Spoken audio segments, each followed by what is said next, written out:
is there a trick to not having loose skin when you lose weight? I'm Nate, the FitFutureMD. Make sure you like, follow, and subscribe. I upload every Monday, Wednesday, Friday. Make sure you hit that notification bell so you don't miss an upload. I appreciate your support, and hopefully I'm helping you. You see this a lot in people that have lost weight, is that they have loose skin, right? And I've always said, you know, I didn't want to look that way, right? That's not the body that I want to have, right? Now, there's some people that have gotten so big that there is no way to not have some sort of loose skin when you get back to a normal healthy weight, right? So if you're 400, 500, 600 pounds and you drop to under 200, like, there's really no way to avoid loose skin, right? But if you're a person that is 300 and you're dropping to 250 or 240, you absolutely don't have to have drooping loose skin when you're done, right? So there's really no trick to avoid loose skin, but there is things you can do that make it less probable that you'll have like loose skin that you would deem unsightly, right? Or that would make you feel bad about yourself for having it, right? Or it would be a reminder of how gluttonous you were, or, you know, it's more of the psychological side of being a bigger person, right? You know, the how did I let myself get like this, or, you know, this is my punishment for being gluttonous, or, you know, whatever your feelings are, or the, you know, guilt of being big while everybody else was skinny, like, and then you can even get into the guilt of, well, this is how many animals I killed to look like this, or, you know, whatever. There's many different psychological things that happen to you, you know, as a bigger person. But not really trying to get into that in this video, but it's just going through my feelings sometimes. You know, it's like, hey, how did I get to 308 pounds? You know, it's like, wow. So, but the first thing to do is weightlifting, right?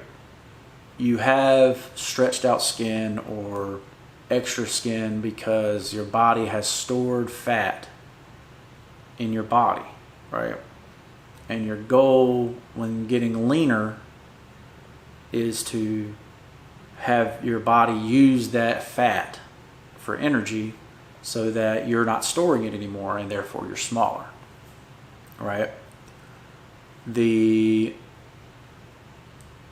way to get your body to use that stored energy is to lift weights, right?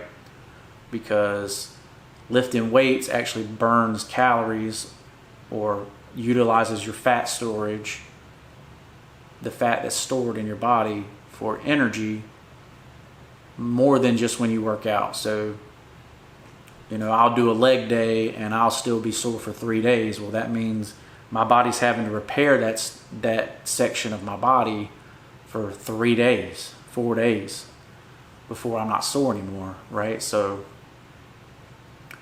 that can increase your basal metabolic rate so that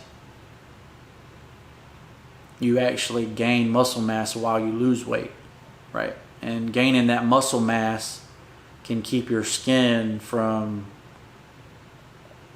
it gives a place to, it fills the skin up instead of the skin not having any, it's just there left over, right? So, so like for man boobs, right? Because that's what I have, right? I have man boobs. I've had them all my life. Even when I was skinny, I still had the increased nipple pad, right? So, that's kind of a genetic thing for me and my family. But to decrease that as I'm losing weight, right? I want my traps to be bigger and I want my back to be wider, right? And then that's going to make that section of my body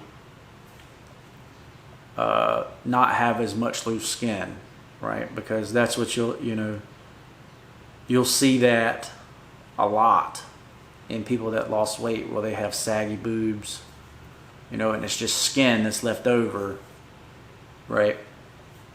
And so the way to avoid that is to increase muscle mass in your traps, in your neck, and your shoulders, and your back, right? And your chest, right?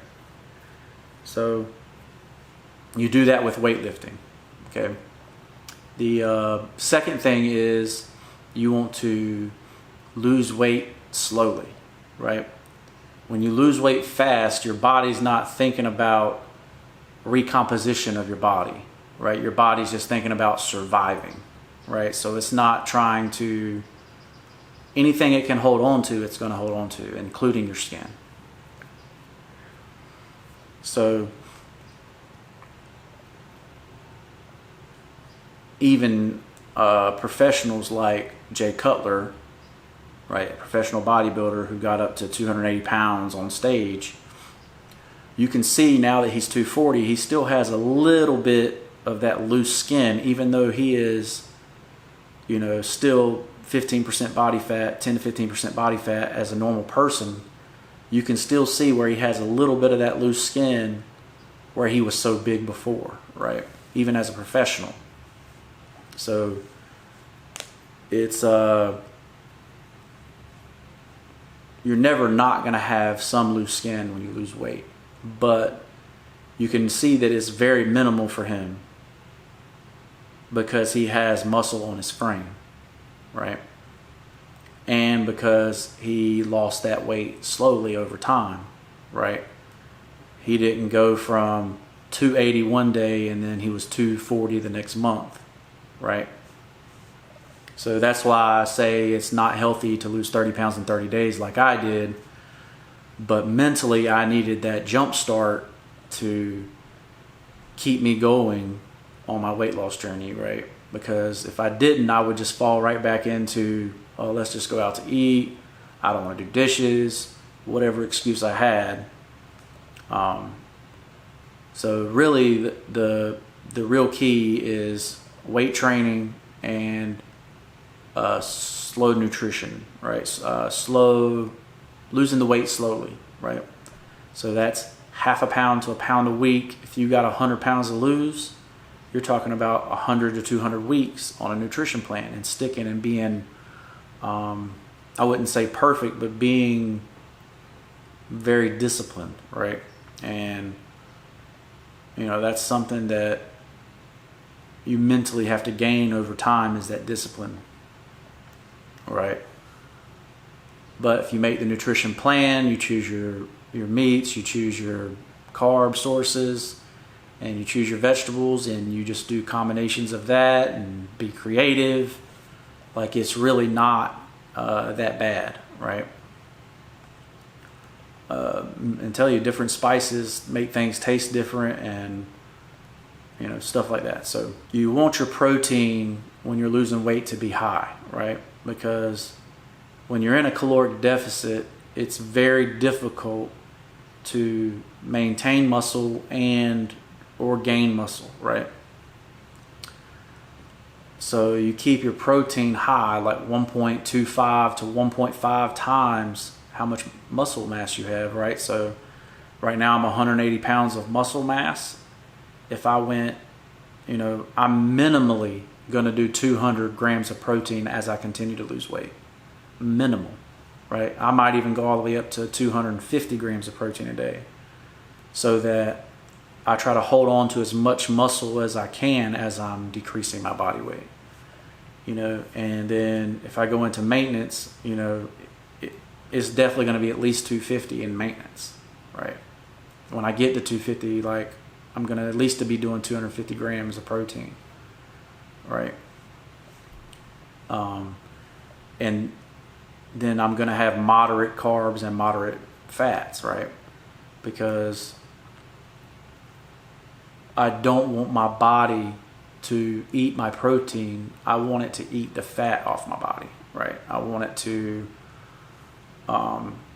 choose a different source for fuel than protein. Like, it's going to see like, oh, we got a crap ton of protein in our diet right now. Like, okay, so we just need to use the fat on our body for the rest, right? That's what I want. I want that long term. That's how you get to 10 to 15% body fat, which is a healthy body fat over time, and without the excess loose skin over time. All right, and then the last thing is there is a product out there called Strivectin, okay? And this is not an endorsement on Strivectin. I'm not paid by Strivectin, but everyone who has gotten overweight has something called stretch marks, right? And Strivectin is to help you with stretch marks, right? And I mean, even professional bodybuilders, they'll have stretch marks in their shoulders and stuff where they, you know, their skin is stretched out faster than their skin can make skin, right? So it's almost, stretch marks are basically scars, right? So Strivectin does help with that. It is scientifically proven to help. You know, I don't suggest you take it at all, but it is a product out there that does help with stretch marks and tightening of skin, right? So that's it. There really is no secret to not having loose skin.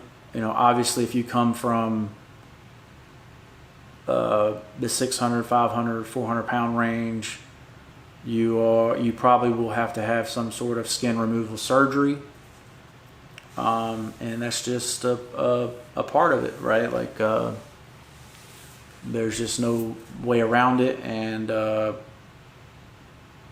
you know, none of that is a recommendation. It's just simple truth, right? I'm telling you the truth. And you know, that's something that you'll have to come to realization with as well. Like, you know, dang, I'm gonna have surgery that's gonna risk my life if I want to get rid of this stuff, right? And you know, you'll have to make the choice on whether you want to risk your life or not for that. And because every surgery is a risk of life and death. Like, anytime you get cut open or put to sleep, or, you know, there's a risk that you won't wake up. That'll be your last. So, you know, even if it's a small risk, and even if, you know, even now open heart surgeries are 95 or 90% successful, you know, you still could be one of the ones that don't wake up. So I hope this helped you guys. Like I say, you will have some loose skin when you lose weight, but to minimize it, you know, these are the ways you can kind of minimize it and the techniques. I hope I've helped you. If I have, leave me a comment and a like below. If you got any questions for me, leave it in the comments. You can always email me if you don't feel comfortable leaving it in the comments. I do answer all emails. I appreciate you following along. Hopefully I'm helping you, and we'll see you in the next one. Peace.